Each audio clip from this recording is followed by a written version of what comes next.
saya meminta izin ke hakim karena orang tua saya itu sakit keras dirawat di rumah sakit. Nah, pada saat itu saya sedang puasa. Buka puasa lah saya di sana gitu loh. Dan saya ini kan sedang menjalani puasa Rajab ya, untuk mendoakan supaya ibu saya segera diberikan kesembuhan begitu.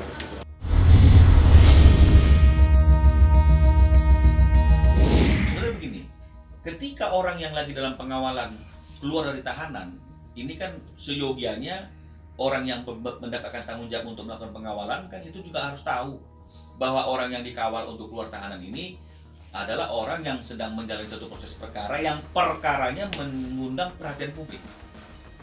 Ya, beda untuk perkara-perkara lain yang mungkin nggak ada, yang jauh dari liputan media, orang juga nggak tahu perkaranya apa, mungkin akan lebih aman. Tapi ini kan perkara yang mengundang perhatian publik, dan wajah orang yang sedang dikawal juga itu dikenal karena berbulan-bulan ada di media elektronik dan di media cetak. Nah, jadi seharusnya ini sudah menjadi pertimbangan, menjadi perhatian bagi orang yang dapat tanggung jawab untuk mengawal, agar tidak mengizinkan orang tersebut masuk ke area-area publik yang mudah dilihat dan dikenali orang. Mereka katanya menjenguk orang tuanya yang lagi sakit keras, tapi kok mereka bisa ada di mall ini sama di Pasar Sentul gitu kan. Makanya loh, saya sendiri juga bingung, saya harus jawab bagaimana, kan saya nggak tahu bagaimana hukum itu yang harusnya terjadi seperti apa. Makanya saya nanya sama Bang Minola. Bang Minola menjelaskan, makanya dia bilang ya benar, ini ketika dia lama di rumah sakitnya lebih lama atau lama di luarnya lebih lama. Karena yang saya tahu dari orang-orang sekitar, kalau misalnya kita izin untuk suatu hal yang luar biasa tersebut, kita harus pergi dari tempat kita awal ke tempat tujuan, balik lagi ke tempat awal. Itu prosedur yang benar-benarnya gitu kan. Dan ketika saya nonton infotainment untuk pengen tahu beritanya, benar, mereka pun mereka yang berbicara, yang punya kuasa itu juga bilang begitu. Semua ada izinnya, mereka seharusnya pergi dari tempat awal ke tempat tujuan, balik lagi gitu. Tapi kalau misalnya mereka keluar, itu saya dengar sendiri di infotainment, wah itu kita nggak tahu. Nah, berarti itu jadi pertanyaan saya.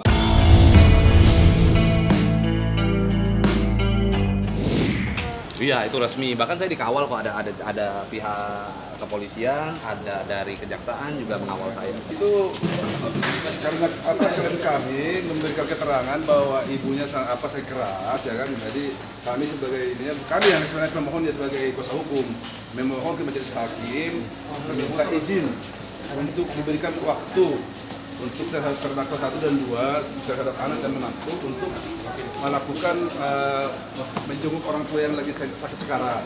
Maka permohonan itu dikabulkan berdasarkan penetapan resmi loh ya. Jadi berdasarkan penetapan ini majelis ketua majelis hakim.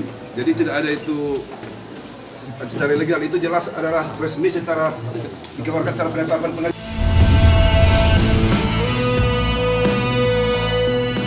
Pihak pengawal itu belum melakukan klarifikasi kepada kami dan juga kepada Virus, ya belum ya Fai ya.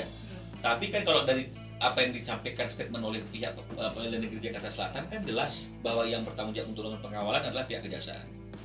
Nah, jadi harusnya juga ada klarifikasi dari pihak yang melakukan pengawalan itu, bagaimana kronologis waktu yang mereka gunakan untuk pengawalan tersebut. Berapa lama besoknya, berapa lama di sininya, kan mereka yang kita kan nggak punya kewajiban untuk bertanya. Mereka punya kewajiban untuk menjelaskan karena masalah ini sudah menjadi masalah yang menjadi perhatian masyarakat karena ada orang yang dalam tahanan di luar tahanan.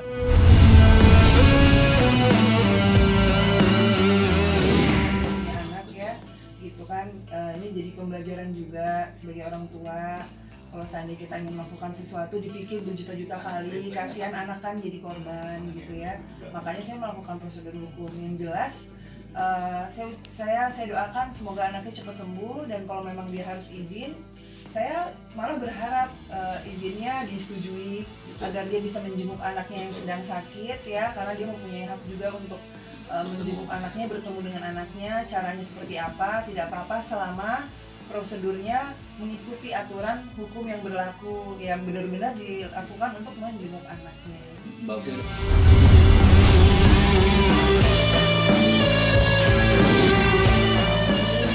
Muslimah, kita harus sama-sama saling mendoakan untuk hal yang baik. Doakan saya akan selalu ikhlas menjalani semuanya selama prosedur hukumnya dijalankan dengan baik dan semestinya sesuai aturan yang ada. Ya, saya sangat-sangat berharap malah dia mendapatkan izin untuk menjenguk anaknya. Semoga anaknya lekas sembuh, sehat, tumbuh kembangnya juga sempurna.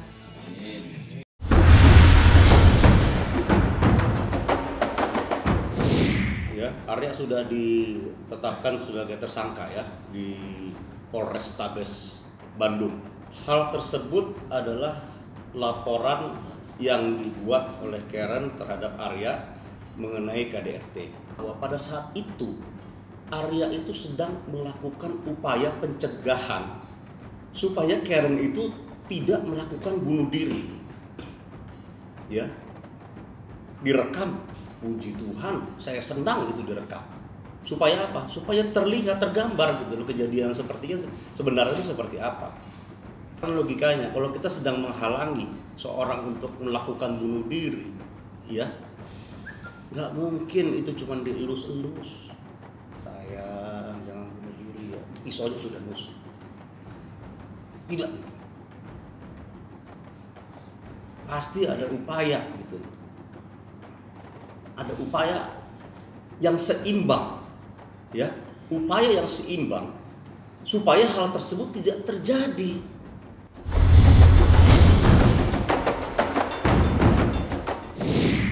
Masyarakat tidak akan bodoh, ya.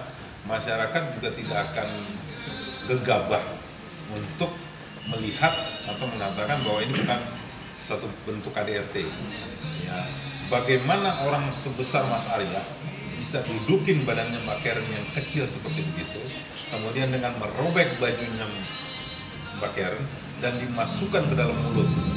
Ya, pertanyaan saya, ya, untung saja Mbak Karen waktu itu masih bisa membebaskan diri. Ya, kalau sudah meninggal dunia waktu itu bagaimana? Akibat tidak bisa bernapas, gitu loh. Ya, jadi dan tidak mungkin dong kepolisian membuat satu kesimpulan sehingga akhirnya menetapkan dia sebagai tersangka kalau tidak ada bukti-bukti yang cukup gitu loh, ya kan? Nah, penetapan tersangka itu kan karena sudah bukti sudah cukup. Kan katanya waktu itu kan karena Karen mau bunuh diri, ya kan? Terus ya nggak begitu dong, ya kan? Kalau mau bunuh diri ya kamu cukup perangkul dari belakang.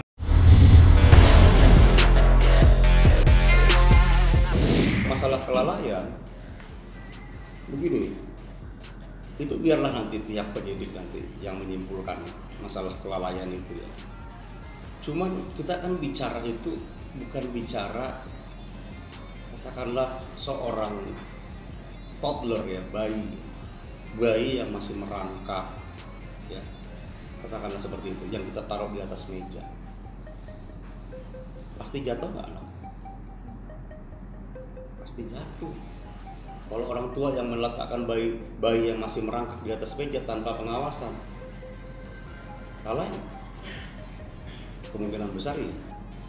Tapi kita bicara ini bukan anak yang masih merangkak. Ya, almarhum Zaifi itu sudah berumur 6 tahun. Dia sudah bisa lari, dia sudah bisa loncat, dia sudah bisa buka kunci, dia sudah bisa buka pintu, dia sudah bisa melakukan hal-hal yang orang dewasa lakukan dengan pertimbangan anak kecil. Ya. Makanya saya tidak mau terlalu jauh menyatakan bahwa Arya ini lalai atau enggak. Aduh, itu biarlah penyidikan lah, polisi lah nanti yang menentukan.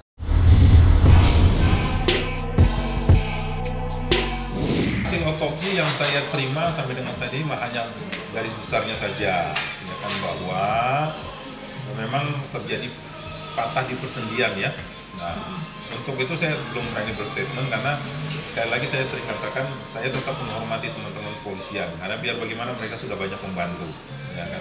Jadi artinya ketika kita minta supaya dilakukan otopsi, ya apapun keputusan dilakukan oleh polisi, termasuk dia nanti mau rilis lengkap atau tidak, itu jadi kewenangan kepolisian. Kami menunggu dengan keyakinan.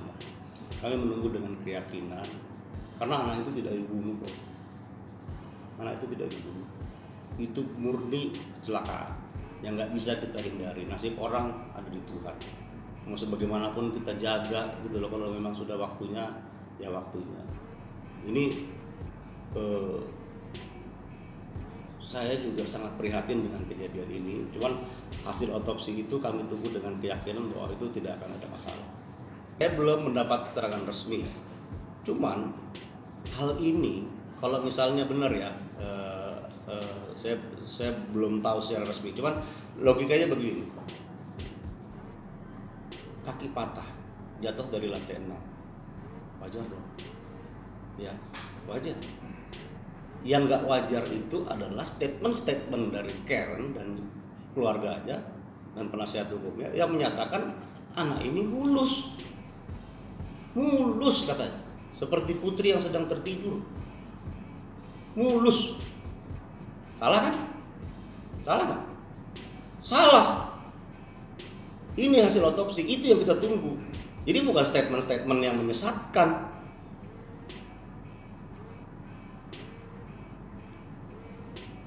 Jadi dengan anak itu dikatakan mulus, orang jadi berpikir diracun. Ternyata apa? Bukan saya yang ngomong loh. Ada patahnya. Salah nggak yang mereka sampaikan? Salah. Harus dipertanggungjawabkan nggak? Harus dipertanggungjawabkan.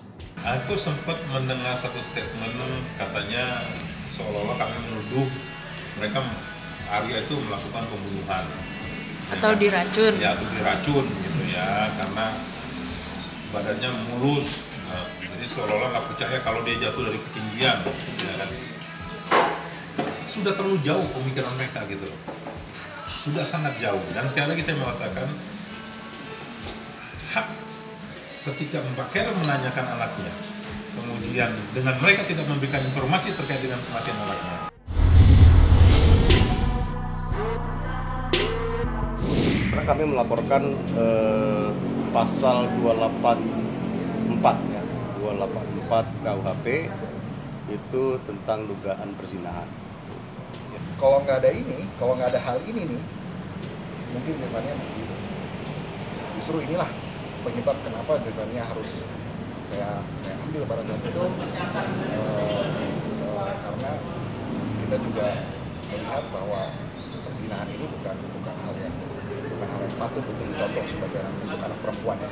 Terus mereka berusaha untuk membuat laporan baru terkait dengan perzinahan. Bagi saya, kita kan bukan orang yang tidak mengerti hukum. Bagi saya ini kan satu bentuk untuk supaya masyarakat ini tidak melihat ke sisi kematian si anak gitu loh. Jadi ya silakan saja kalau memang mereka menganggap bahwa pernyataan kami salah dan minta pertanggungjawaban, ya kita juga punya bukti kok. Gitu loh. Nah sekarang mereka bisa membuktikan kalau Karen itu berzina. Gitu loh.